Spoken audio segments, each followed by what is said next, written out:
Guys, I listened to 15 minutes of the podcast earlier in the week. It was pretty good. Oh, yeah? Yeah, I was kind of surprised by the quality of our podcast. If Ruchit starts listening to the podcast, then one of the big running gags of the show will no longer be true. Well, don't worry. I'm not going to actually start dedicated listening to the podcast. It was just I don't know. I just started listening to it and I was like, wow, not only can I listen to this, but unlike some of our listeners, I don't have to listen to it on 3X to enjoy it. I listen to our show on 2X, sometimes more. We do have points.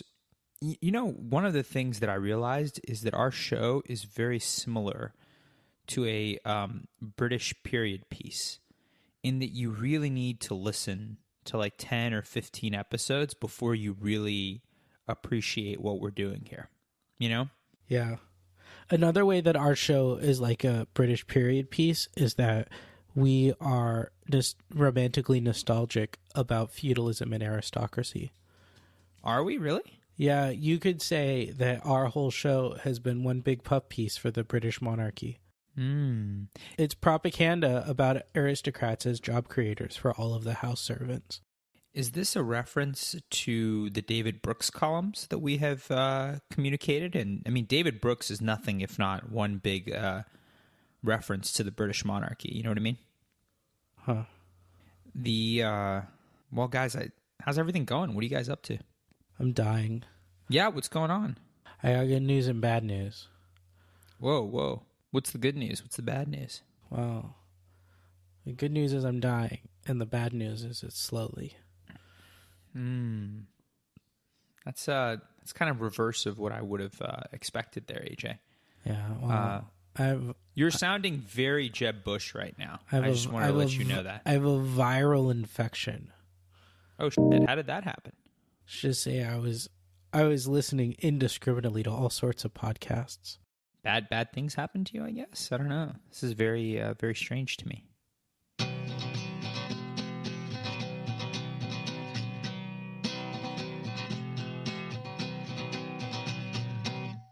All right, Tom, what's your news? Well, I'm reading this article that someone put in the show notes about making your phone go grayscale. Oh, yeah, we have a challenge. There's a challenge to do before episode 52. I challenge you. Are you ready to hear the challenge? AJ, you really sound like you're dying, dude. Rich, I know you don't use the Google Docs, so I put a link in the Slack. No. I'm looking at it. I actually do use. I decided to make so listen. This week has been full of exceptions for me. For one thing, I've listened to our show. Secondly, I'm going ahead and using our show notes document. All right, so click on this link. So challenge. Yeah, I did. Challenge. Here's the first paragraph. In an effort to break my smartphone addiction, I've joined a small group of people turning their phone screens to grayscale, cutting out the colors and going with a range of shades from white to black, first popularized by the tech ethicist Tristan Harris. There's such a thing as tech ethicist? Yeah. Seems like a cool job. So anyway, the goal of this exercise is to use your phone less often. So to spend less time looking at your phone. And so the way you do it, there is an accessibility setting where you can turn the phone to grayscale so that you don't see any colors. And so here's what I do. I've been doing this off and on for a little while, that my phone is generally on grayscale, which makes it actually a little bit difficult to look at. And then during times when, I'm taking a photo or something, I'll turn the grayscale on and off. How do I go ahead and do that? So the point of this exercise is to use the phone less by, I guess, turning it gray. I don't understand how do you use the phone less? You'll want to use it less. The principle, if you read the article, the principle is that you would want to use your phone less. It would be less enjoyable to use, and so you'd get sort of less of the dopamine or endorphins or whatever you get from looking at Twitter or whatever. But I don't look at Twitter for the colors. What do you mean? No, you do, Tom. That's the point, is you do look at Twitter for the colors.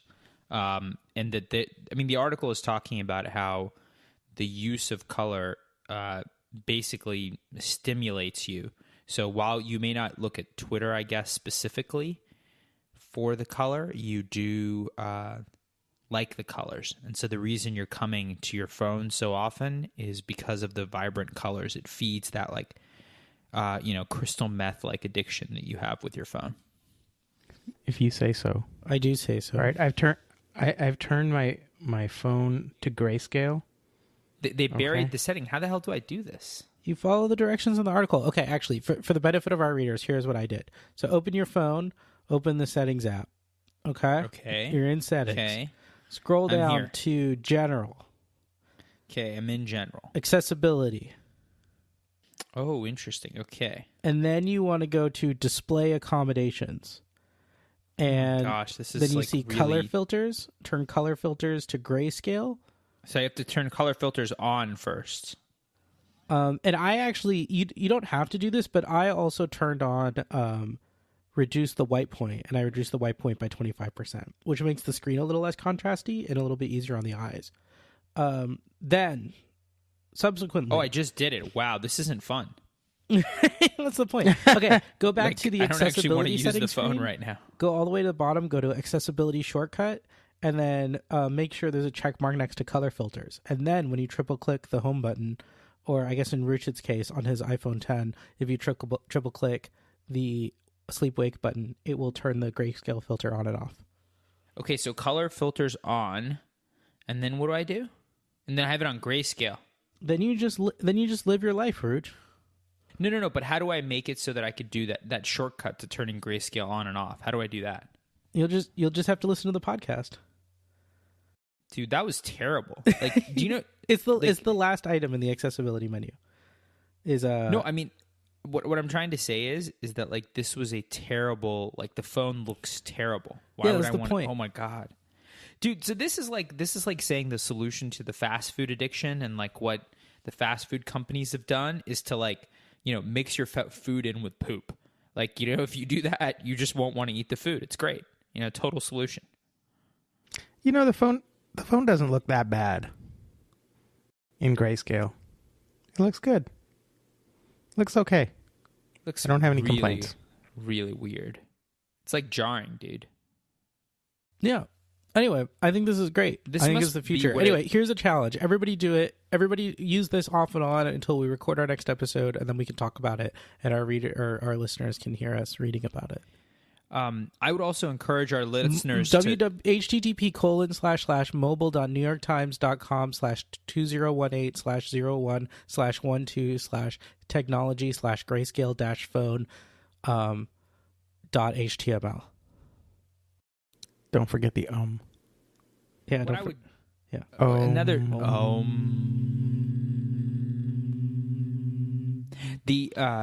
I would also recommend that our listeners tweet us about their grayscaling experiences, so that we can tweet me. Should we at AJ Smalla, AJSMULL? Tweet at me. Tweet Heartland Show at Heartland Show. Should we turn our computers grayscale? I'm not doing that, dude. This is like already too weird. AJ, turn your computer grayscale. I don't want to do that right now. I'm too virus. It's a challenge. It's a challenge before episode 52. I'm challenging you. I'm challenging you, AJ. It kind of feels a little bit like your Amazon Kindle, like albeit much faster. Like in terms of the grayscale. So I think it just like I like it. I chose a wallpaper that looks nice in grayscale, and it makes all the difference in the world. This is very. I'll take a screenshot and send it to you, Ruch. Oh, okay, cool. Can you put it in the... Oh, yeah, send it to me. That'd be great. Put it in the Slack. Yeah. Guys, what should we talk about today? I thought we were talking about grayscales. Yeah, that's the whole episode. We're just going to do an hour on grayscale. Oh, no. What happened, dude? The screenshot is in color. Yeah, it's just a display filter. Oh, they got you, dude. They got you. It's all an illusion. Oh, they totally My got world you, is bro. a lie. They got you, man. The screenshot is in color. The the investment fiduciary rule? What's that? I don't know. Oh, is this the thing that the Fifth Circuit struck down? Yeah. The Fifth I didn't Circuit read struck it at down all. the investment fiduciary rule. Root, you know a lot about investing, right? Ruch, can you explain investing? Can we do everything we know about investing? I don't know if that's a good idea, dude. Root, can you give investment advice? Yeah, we not do let's that? give Well, our listeners investment advice. So here's the Root, problem with doing Root, that. Is will I don't you want to let be our- a fiduciary to our listeners. Will you Like- let our listeners detrimentally rely on your advice? No, dude. Well, here's the interesting thing is that I don't believe that just by me giving advice that I am a fiduciary. That's not, so that would be kind of silly, right? And that, Well, if the Fifth Circuit has their way. no. So the Fifth Circuit, so the rule basically says that a person is rendering investment advice for a fee when he is compensated in connection with a recommendation as to the advisability of buying, selling, or managing investment property. So that's what the fiduciary rule in a nutshell sort of says, right? It says that, listen, if you get a commission for giving a piece of advice on what stock to buy or what annuity to buy or what financial product to buy, then you are a fiduciary. You have an actual fiduciary obligation to the person that you are giving advice to. That sounds like a conflict of interest. Earlier today in the Slack, Ruchit was doing a fiduciary on me.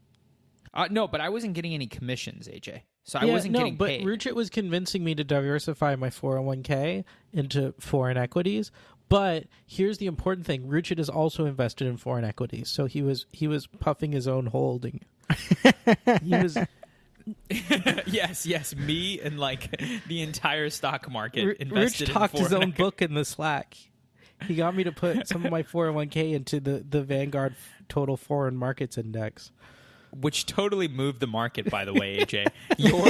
Your investment, let it be known, on March 22nd, 2018, the power of your investment force actually made the market go down even more. Oh, man. It's going to be so sad when Ruch can't be on the next episode to talk about his Grayscale phone because he's in SEC prison. No. The idea behind, I mean, maybe it's helpful to talk about kind of the idea behind the fiduciary rule as a beginning point, right?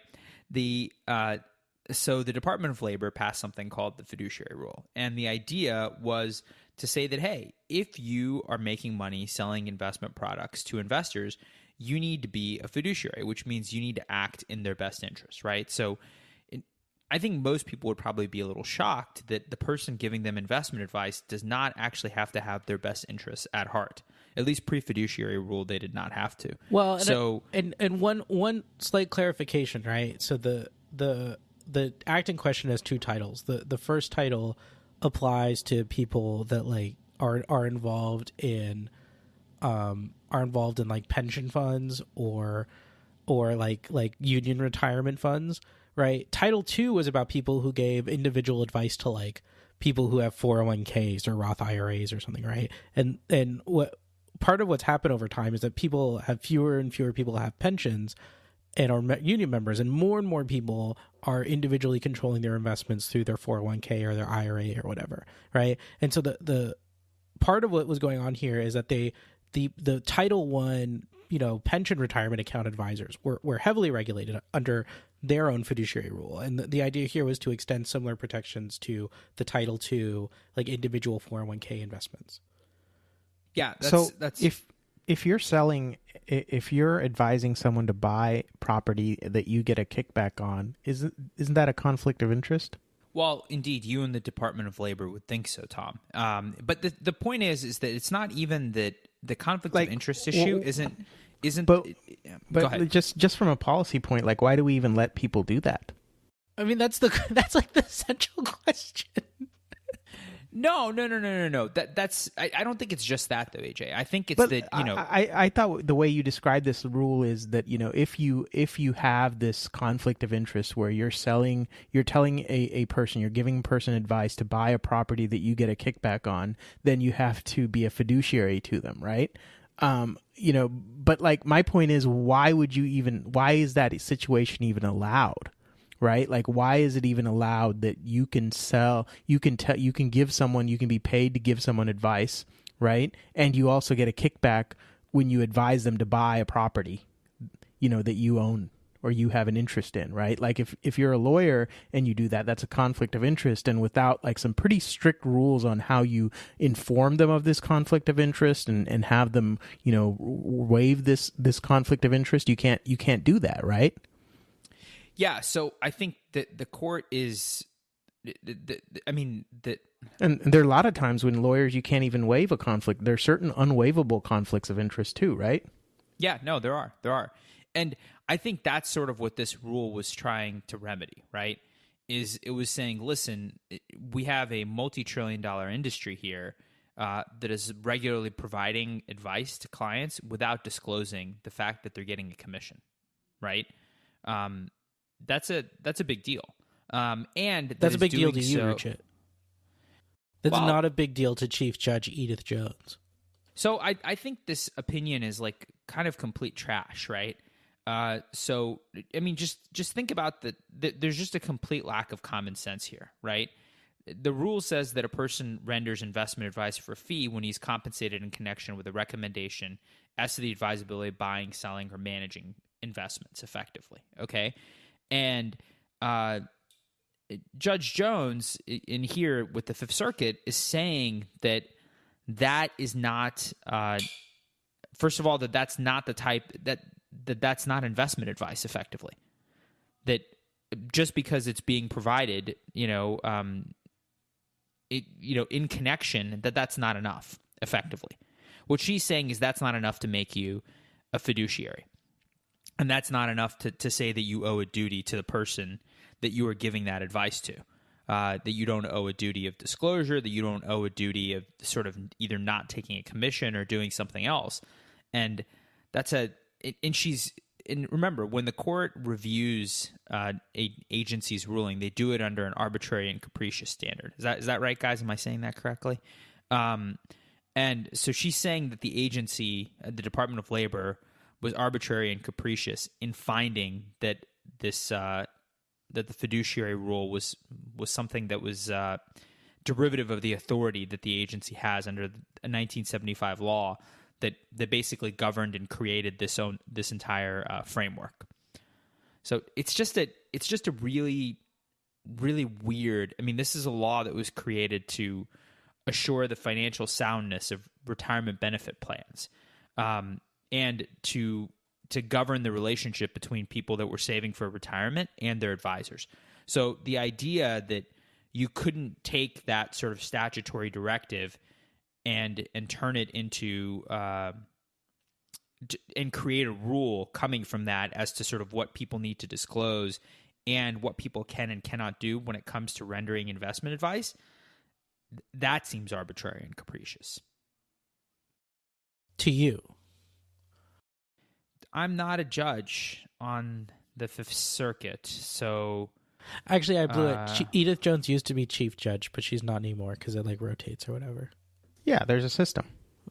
You can only be chief judge for a certain amount of time, and then you let someone else be chief judge.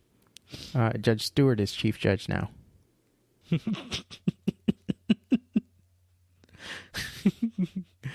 That's pretty funny. Is it? Yeah. You don't think so? It seems like an orderly system of doing business. To you. Seems pretty reasonable. Okay, so this opinion sucks. So what do we want to do? Do you want to talk about like how they screwed up, or do you want to talk about like the policy? What do you want to talk about? You want to do like do you want to do like a close read of the opinion? You want to do the text? You want to talk about textualism versus originalism? This isn't even textualism. This is like no, they were just like, oh, like we think basically the gist of the opinion is we thought Congress meant to reference the common law, and so even though the dissent has an extraordinary intuitive reading of the actual words of the statute, we think based on like 200 years of common law that actually Congress didn't mean what they wrote. And honestly, even under common law, it's not clear to me that what the court did here is, or what the Department of Labor did here is arbitrary and capricious. Like, hold on one sec. You're going to have to cut this part, but I'm going to try and find the section where the fiduciary duty in common law is sort of defined. Hold on.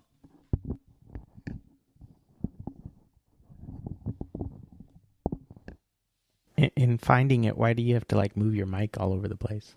Okay. The 1975 regulation captured the essence of a fiduciary relationship known to the common law as a special relationship of trust and confidence between the fiduciary and his client. This is page 5. Z example, George Taylor Bogart et al., Trusts and Trustees, 2016 update. The regulation also echoed the then 35-year-old distinction between an investment advisor, who is a fiduciary, and a broker or dealer, whose advice is solely incidental to the conduct of his business as a broker or dealer who receives no special compensation therefore. Again, that ignores what actually happens. That's another thing that I found that was really weird and stupid about this opinion, is that it ignores how people sell retirement products. It's like, I kind of mentioned this in the Slack at one point, half jokingly, that Judge Jones needs to go to a financial advisor and see if they are giving her advice. If she feels like they're giving her advice. And if their advice is, quote unquote, solely incidental to the conduct of his business, or if that is actually their business. So when you go and you talk to an insurance agent and they try and sell you an annuity, that is their business. It's not incidental that they happen to be talking to you and telling you to buy an annuity. Like, that is actually their business. You know what I mean? So if that's not her business, what is her business? Here's the thing. Here's the thing that really digs in my craw. Here's the thing I'm hopping mad about it, which is that Ruchit is going to go to SEC prison after they find out that he shopped his own book in our Slack, and these brokers that shop their own book to unsuspecting 401k investors, those brokers are not going to go to prison. They're going to go. They're going to go to the golf course. They're going to go to the golf course in the buffet, in the club afterwards. You have to wear a collar in the dining room. And a jacket. Yeah. Sad. Oh, I forgot my jacket. I'll borrow one from the house. Those poor golfers. Can you imagine the indignity? So the rule, according to the Fifth Circuit, consequently the rule encompasses virtually all financial and insurance professionals who do business with ERISA plans and IRA holders. Why is that bad? Like, stockbrokers and insurance salespeople, for instance, are exposed to regulations, including the prohibited transaction rules. What that's saying effectively is that if you're a person selling insurance, you're exposed to regulations regarding putting the client's best interests ahead of your own. Again, I don't see how, one, I don't see how as a policy matter that's bad, and two, I don't see how that actually is problematic for the common law definition of fiduciary. Anyway, I think we're all in deep agreement, right? They did it wrong. They did a bad job in the Fifth Circuit. I haven't been paying attention. Tom used to work for the Fifth Circuit. A lot of people don't know this about Tom. I was a Fifth Circuit shill. Tom used to sell index funds to the Fifth Circuit judges, but he got a commission. And he used to sell very expensive index funds, ones that charge 0.9%, and then Tom would go to the golf course. And then the club afterwards. When Tom was clerking, he'd walk down the offices in New Orleans, talking up his own book without telling anyone he'd invested in it. Which would actually be okay if not for the fact that Tom was also collecting a commission on everything that he told them to buy. Well, anyway, that's probably as much as there is to say on that. Yeah, I hope this goes up to the Supreme Court. I kind of don't. I think this will be. I kind of hope there's a circuit split that's never resolved until they get better justices.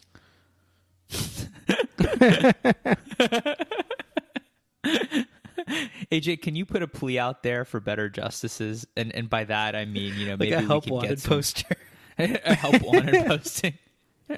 Help wanted at the Supreme Court. Help wanted someone to stack the court, FDR style. Not even FDR style. Just like appoint liberals in the natural course of order. So what are we going to talk about now? I don't know. I think I've exhausted the use of my voice. I think it's your turn to talk now, Tom. I've got some Supreme Court predictions, or one Supreme Court prediction we can do. Oh, let's go to it. This is United States v. Microsoft Corp. You guys heard about this? Microsoft? I'm not familiar with their work. V. Microsoft Corporation. Do they make small software? Yes, they do. Micro software. Okay. The question presented in this case is an email provider who has been served with a warrant required to provide emails even when the emails are stored exclusively outside the United States of America? Oh, this is interesting. Yes. So under this U.S. Code, Section 2703 of Title 18, a company in the United States has to turn over information pursuant to a warrant. Microsoft was served with a warrant for all of these emails, but these emails are stored in Dublin, Ireland. And Microsoft refused to produce these emails stored in Ireland, but the trial court and the Second Circuit was like, no, you got to produce them. You know, you just get on your computers and download the emails and give them to the government. So I guess what was Microsoft's response? Like, they don't have control of the emails, or like... No, Microsoft's response is, look, U.S. government, you're the U.S. government, and you can do all sorts of things in the United States, but you can't go running around to Ireland and being like, yo, give me emails in Ireland. You know, they wouldn't be able to knock over, some Irish pub and harass some drunken Irish buffoon and take all his money. So why should they be able to take all of Microsoft's emails in Ireland? Same analogy, basically. You can't. Yeah. So I mean, yeah. So their position is you can't issue a warrant to turn over physical documents or things you have stored in Ireland. So why should you be able to do that with electronic things that are stored in Ireland? The United States is like, yo, it's not a physical thing. Microsoft doesn't have to go to Ireland to get it. Microsoft just can sit down at their computer terminal in Redmond and boop, boop, boop, download the emails. So here's the thing, right? The emails are in Microsoft's personal control. Yes. Right? So even though the location of the facility is Ireland, right? Microsoft could just get it from Ireland. It wouldn't be difficult. So what if this was an office building that Microsoft had, and they had a banker's box filled with documents that the U.S. government got a warrant for, and the banker's box was in an office building controlled by Microsoft in Ireland? That's Microsoft's point. But I guess would the U.S. government say, well, it's just a banker's box, Microsoft, it's under your control, you've been subpoenaed, you're a U.S. corporation, follow the subpoena, damn it.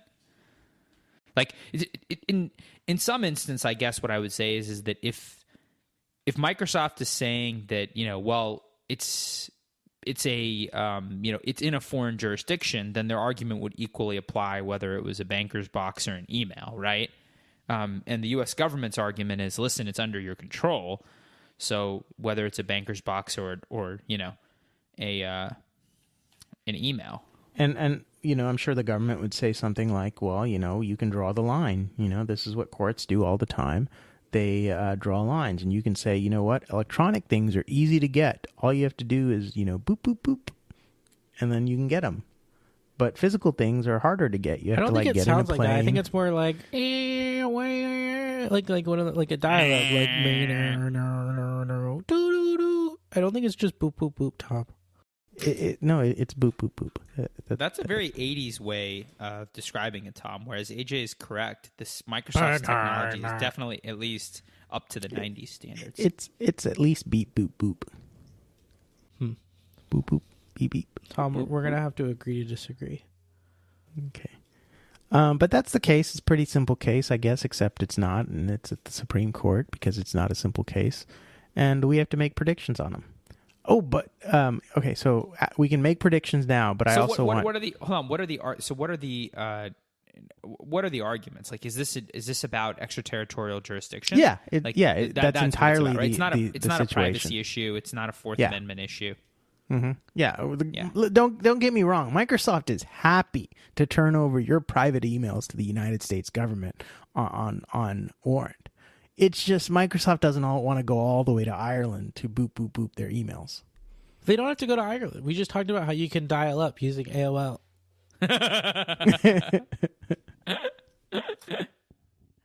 If Microsoft would just get Google Fiber, this wouldn't be an issue. So let's make predictions, and then we can play our favorite game of who wrote this amicus brief. Okay. Here's my prediction. What's your prediction? What did the circuit court say? The Second Circuit disagreed with Microsoft. Is there a circuit split, or is that just the circuit, the only one? Oh, I don't know if there's a circuit. This is kind of crazy that this hasn't been addressed, because surely the government has wanted a banker's box, from some random corporation before. Yeah, but that the physical part is not the what's at issue, right?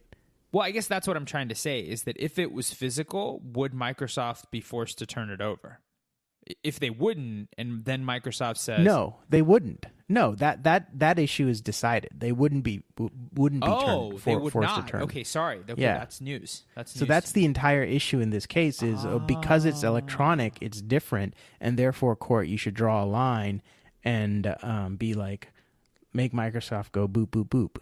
I think Microsoft is going to lose, but usually the good money is that the circuit will be reversed. So if the circuit ruled against Microsoft, then maybe Microsoft is going to win.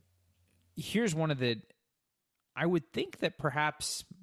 If the government were to win here, it would basically be that the jurisdiction of the government in international matters was unlimited. No, I don't think that's true. In electronic matters.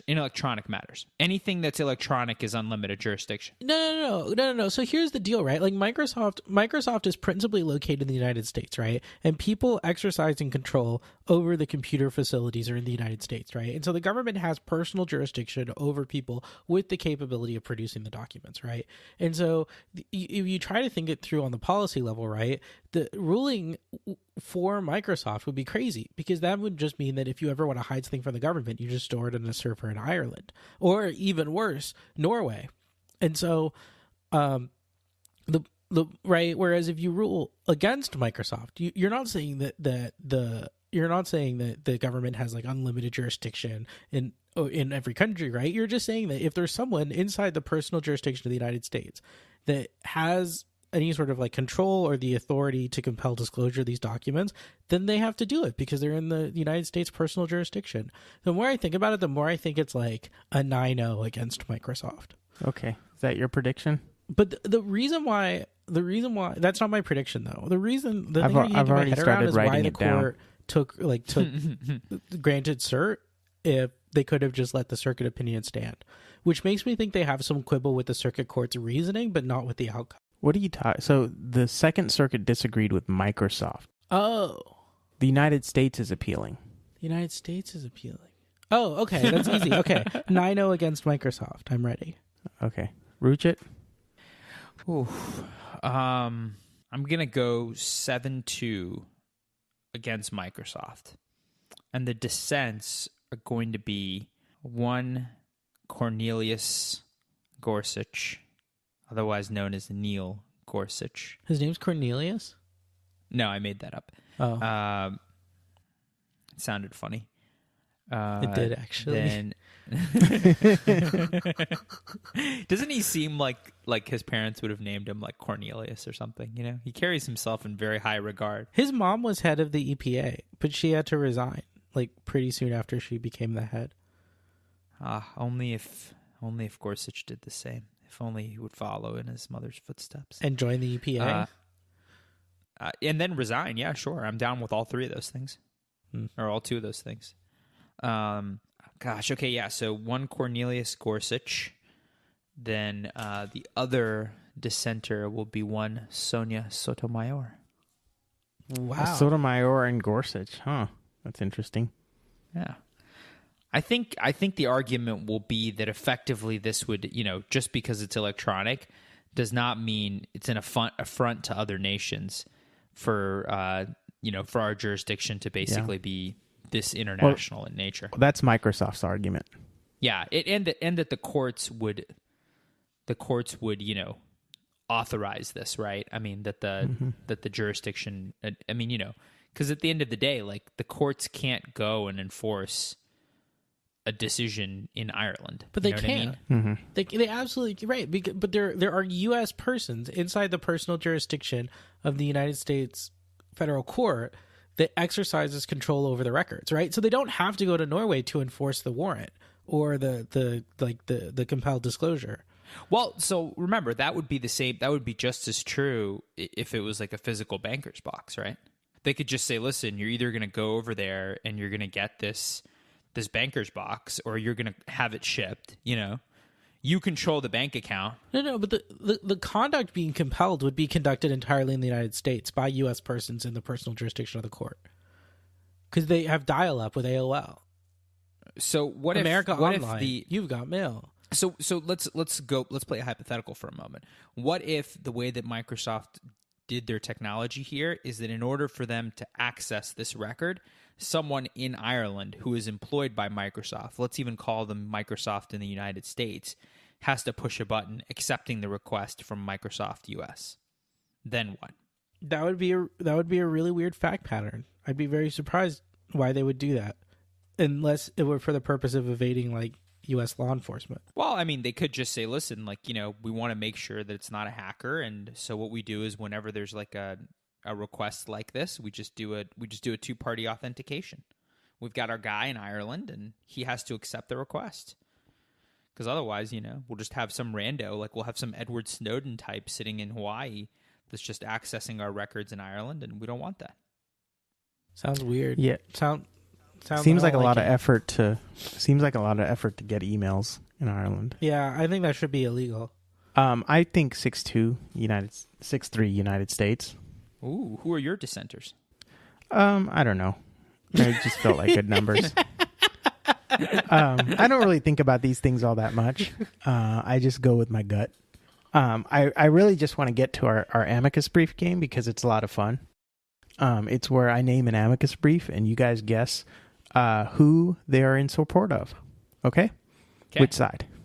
All right, so the first brief is the brief for the states of Vermont, Alabama, Arkansas, Colorado, Connecticut, Delaware, Florida, Indiana, Illinois, Iowa, Kansas, Kentucky, Louisiana, Maine, Maryland, they're with the Massachusetts, United States. Mississippi. Wait, I'm guessing what side they're on? And on. Oh, Texas too. And Puerto Rico. They're with the United States. Yeah. Why is Vermont with the United States on this? Because all the other they states all have make law sense. enforcement that they want to do. They all enforce laws. Vermont enforces, as surprising as it may sound. Vermont has laws that they enforce. Like what? I'm like, you can't have GMO in your like dairy feed. Like, what are you talking about? Like, I don't know. Don't they make like cheddar cheese or something? I'm sure cheddar cheese needs to be highly regulated. Listen, not only is Vermont in support of the United States, Vermont is the first mover. They are the brief writers in this case. Whoa. These other states just signed on to Vermont. Wow. And so their basic argument is business decisions of private corporations shouldn't control access to valuable evidence. Yeah, that's what I said. Hey, I said that, Vermont. They must listen to the podcast. They must. Can you tweet at the Attorney General of Vermont after this episode is out? I mean, you can tweet at him. Yeah, you and can tweet invite him or her to come and talk to us about their opinion as it relates to this case. Hey, she could be beyond the binary. It doesn't have to just be him or her. I don't even know what that means, AJ. I'm so confused. What do you guys think of? What do you guys think of the brief of Senator Orrin Hatch, Senator Chris Coons, Representative Doug Collins, Representative Darrell Issa, and Representative Hakeem Jeffries? What? They're with the United States. I think they're with Microsoft. Ruchit's right. They're with Microsoft. No. Why? Why are they with Microsoft? I'm sure Microsoft gave them money. Their basic I bet Microsoft ghost wrote that brief. I don't see some Orrin Hatch staffer, Orrin Hatch, he who is retiring, being like, guys, I think I'd love to work on. I'm just writing the Microsoft brief right now. Like, that's not happening. So what's their argument, Tom? Congress should be the one that deals with this issue, not the courts. Ooh, I like that. That's a good argument. But that doesn't make any sense. Why doesn't Congress just deal with it? Like, Congress can deal with it afterwards. Yeah, well, whatever. This removes, this limits Congress's power in foreign affairs. No, it doesn't. It doesn't do that. It doesn't. That just changed the law. I mean, the other thing is like maybe Trump can use this as negotiating leverage, right? Which is like, Ireland, we won't take all of Microsoft's emails from you if only you'll allow us to impose a 10% tariff on, like, Irish cheddar cheese. Like, we should have a rotating segment on what we think the next Trump tariffs will be. Okay, what about the brief of the European Commission on behalf of the European Union? Oh, dude, that's Microsoft, obviously. AJ? Yeah, I think that's Microsoft. It's a trick question. It's in support of neither party. Wait, then what do they say? What do they just want the U.S. to close shop and go home? Like, Supreme Court should just disband? Yeah. Do you think they want that all these disputes should instead be decided at the European Court of Justice? That would be really funny if they just had a set of trolling briefs where they said that we assert supranational jurisdiction. We believe this case is properly decided at The Hague. Don't be a war criminal. Yeah.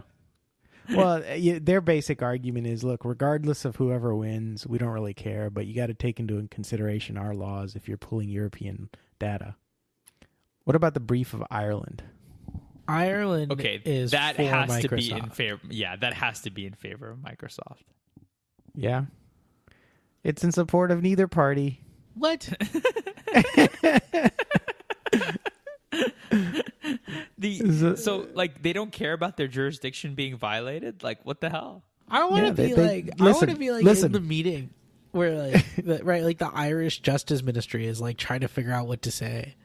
I want to be in the meeting where the Irish Justice Ministry is like trying to figure out how to like bind their brief, because the Supreme Court has like very specific stapling rules for amicus briefs, like very specific rules about how to staple it. Dude, there's a brief from the New Zealand Privacy Commissioner. Like, dude, what the hell? Is that your next one, Tom? Yeah. No. Okay. Well, I haven't read it. Let me give you a couple more. How about the brief of the former law enforcement, national security, and intelligence officials? Government, obviously. AJ? Government. In support of neither party. What? Enough with the neither party thing. I don't like the neither party people. They got to pick a side. Why are they neither party? Arguing that this case is not a proper vehicle to analyze this question, and Congress has a bill in the works to fix this issue. They want the court to dismiss this case as improvidently granted. All right. Okay. Well, one more. Brief of 51 scientists, including Matt Blaze. Who's Matt Blaze?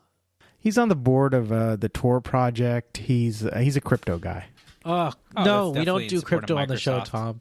We don't do crypto on the show. I'm not guessing. I'm not going to guess, and I may not even leave it in the episode. Dude, Ruch. This type of censorship is exactly what the Crypto Foundation people were writing about. Every crypto is porn.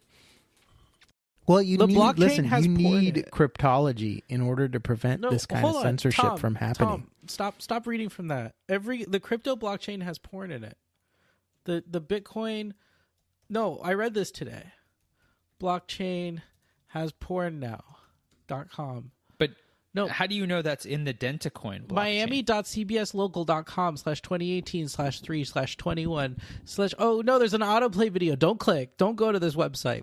CBS Local hyphen. No, that's an M dash. CBS Local M dash. Bitcoin's roller coaster ride may be about to be taking a disturbing new turn after researchers claim the cryptocurrency's digital ledger contains child pornography. Bitcoin's blockchain is the distributed document that records every Bitcoin transaction. However, it also stores some non-financial data in files. According to German research, someone has used the ledger to store files with links to child porn and other malicious content. So who is this? Who's the source on this? Miami.cbslocal.com/2018/03/21/Bitcoin-blockchain-illegal-child-porn-study/. I don't know if I believe Why Miami does- CBS. Why does AJ do this when he reads out the entire? Because I never know URL? if people are going to check the show notes. I mean, they're more likely to go to heartland.com than No, read lots what of people you're are reporting this. NewYorkPost.com, Fortune.com, Forbes.com, Bitcoin.com, News.bitcoin.com. No, there isn't child porn on the blockchain. I'll argue for the other side.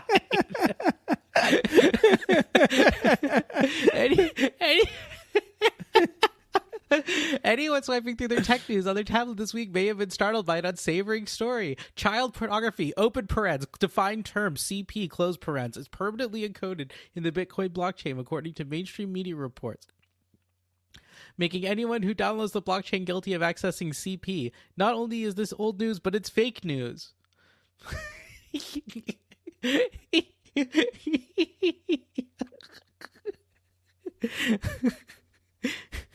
AJ, you're gonna write the show notes for this episode, right? You got all the links. No, I read the link. I read the link into the show. You don't need to do show notes. Here, I'm gonna put some links in the Google Doc, but you'll have to put it in the show notes. Okay. What about New Zealand, Tom? Are we going to talk about New Zealand? What about New Zealand? And they've written a brief. In this I case. wasn't planning to. I just quit at 51 computer scientists. Oh, you guys didn't guess who the 51 computer scientists supported. Microsoft. AJ? What? No, hold on. Dude, I wish the government of New Zealand would call one of us and say, hey, can you write an amicus brief for us? I mean, that sounds cool. Who's got time to do that, dude? Do you have time to do this? I mean, we could do it together. Bitcoin is okay, sidebars. I think AJ's become delirious. Sidebars. Sidebars. I have a sidebar. Oh, no. Ruch. Yeah, dude. What's great is that Ruch only learned what sidebars were like one episode ago. I still don't actually understand what sidebars are. It's true, you don't. I really don't. I don't understand how, this is a thing in any event, but whatever. I'm willing to play the game. Are you? I don't know why, why do our listeners, want to hear what our sidebars are? I'm just watching Richard try to type his own name into the Google Doc. Dude, I'm typing with one hand right now. rattle.com/I-1-2-argue-like-buy-surrendria.row / So this is a poem that a friend of mine published on Rattle. Apparently, Rattle is a big deal poetry magazine on the internet, and the poem really kind of expresses how I feel sometimes as it relates to our culture. So this isn't actually my friend's name; this is his pen name. But in any event, so I think people should go listen to it, or go read it, or you can just read him reading it. Or I could read it. Should I read it? Or check the show notes. Don't read it because it's copyright. They'll send a DMCA. He has a copyright. Rattle.com has the copyright, and if you read the whole thing into the thing, then you can only do 15 seconds. That's fair use. If you can read it in 15 seconds, that's fine. But otherwise, it's a digital millennium copyright crime. Okay, well, everybody should go look at this. I don't think it's actually any of the things AJ just mentioned, but anyway, this is a really it's going to be a familiar theme to people that have listened to the episode where AJ and I argue about David Brooks, for example. David Brooks. And anyway, it's an interesting lament on sort of our state of our public discourse, which and I do consider to be very important, and my friend does as well. And anyway, I think you should read the poem because it actually is just a beautiful piece of poetry. The poem is called "I Want to Argue Like Dancing." I'm ready. I'm ready to read the entirety of my sidebar aloud into the podcast. Copyright law be damned. My sidebar is what time is it on the International Space Station? Do you guys know? What do I know about the International Space Station? Do you know what time it is on the International Space Station? I like their first album more. I think you're thinking of International Noise Conspiracy. I haven't heard International Space Station, but I've heard of International Space Station. I think AJ's delirious, dude. Have you heard what time it is on the International Space Station? I think this episode should be called Everything We Know About AJ's Delirium. Yeah, probably. This is what happens when you have two children. I wonder if this is like a result of AJ's turning his phone onto Grayscale? Yeah. You know, in Game of Thrones, isn't Grayscale like an affliction that one of the characters have? No, hold on. This is interesting. Okay, so the answer is Greenwich Mean Time, which is intuitive in what you would expect. But the reason why is that it's a convenient time for people in Texas and Moscow. Yeah, it's an example of international cooperation. Basically, it used to be set at the Central Time, which is when Houston time. But the folks that were working in Moscow couldn't make it home because the metro in Moscow closed at 1 a.m. And so they decided to change the International Space Station's time zone to match Iceland. I wonder how many problems you could solve just by like switching to Greenwich Mean Time. Like, right? Like, I wonder if like the Israeli peace talks have failed because they keep trying to do the talks on like Houston time. Everyone's like grumpy.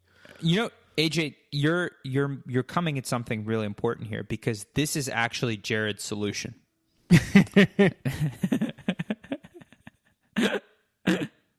Jared's like, y'all, hey, are you ready?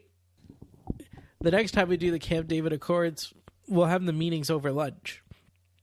No more of this breakfast stuff. I've had all the shakshuka I'm willing to eat.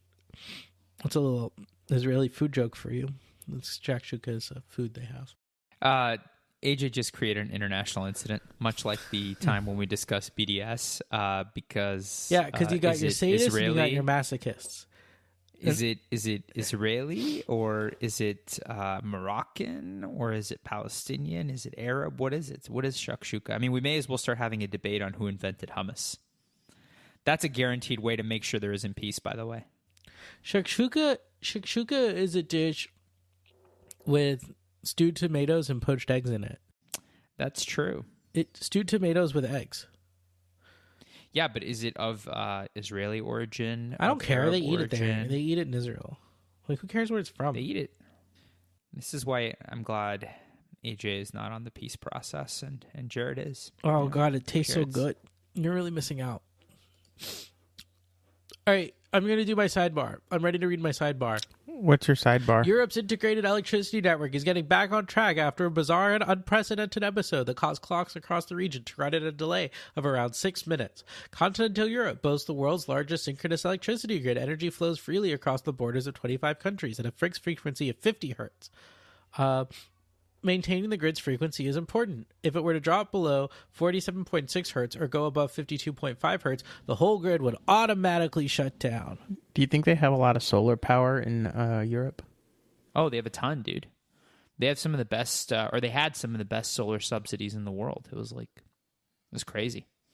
That sounds like, did you just tell Russia how to attack Europe right now? Because that's what I think you did. Well, no, I think Russia might have done it. So actually, like, Kosovo, like, they like did a bad job.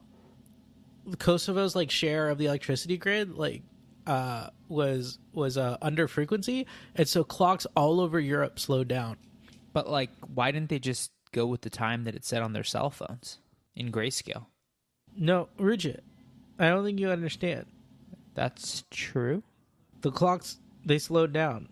I think this is definitely going to be called Everything We Know About AJ's Delirium. I think AJ's gone. I mean, he's not. We're not talking to AJ right now. Okay. Maybe Something that's else the end of is the show. afoot at the moment. I made You an okay, important dude? decision for myself. Maybe you two should do the post show. I'm going to take a nap. But Cool. Tom and We I can- can't talk about Bitcoin without Don't talk you. about Bitcoin.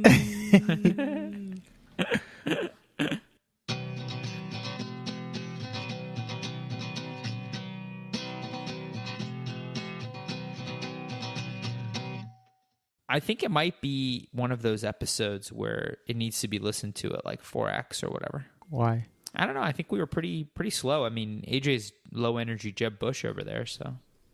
You're Jeb Bush. I'm not Jeb Bush. AJ sounds so drunk. You're Jeb Bush.